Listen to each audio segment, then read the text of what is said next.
Welcome back, everybody. Today I'm going to teach you how to delete pages in Webflow. This is an essential skill for keeping your site organized and removing any outdated or unnecessary pages from your project. Let's get straight into it. First, open your web browser and navigate to webflow.com. Once you're there, log in using your credentials. After signing in, you'll land on your Webflow dashboard where all your sites are displayed. From here, locate the site that contains the page you want to delete. Hover your mouse over that specific site and you'll notice an option appear. Click on Open in Webflow to access your site's editor. This will take you directly into the workspace where you can make changes to your site's structure and content. Once you're inside the Webflow editor, direct your attention to the left side panel. Here, you'll find various tools and options for managing your site. Click on the Pages button. This is where Webflow stores all the pages that make up your website, allowing you to organize, edit, and delete them as needed. Clicking this will reveal a complete list of every page currently in your project.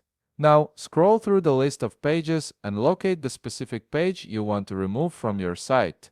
Once you've found it, look for the gear icon positioned beside the page name. Click on this gear icon to access the page settings.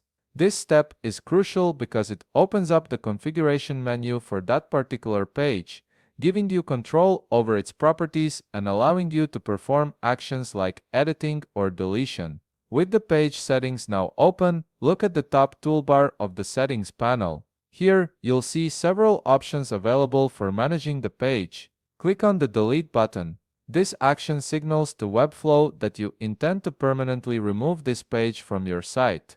Keep in mind that deleting a page is a significant action, especially if the page is linked elsewhere on your site, so make sure you're certain about removing it. After clicking Delete, a confirmation pop-up will appear on your screen. This is Webflow's way of ensuring you don't accidentally delete important content. The pop-up will ask you to confirm your decision. Go ahead and click Delete again to finalize the removal. Once you do this, the page will be permanently deleted from your Webflow project and will no longer appear in your pages list or on your published site. And there you have it. You've successfully removed an unwanted page from your Webflow site, helping you maintain a cleaner and more organized project structure. If you found this video helpful, please leave a like, subscribe, and see you in the next video.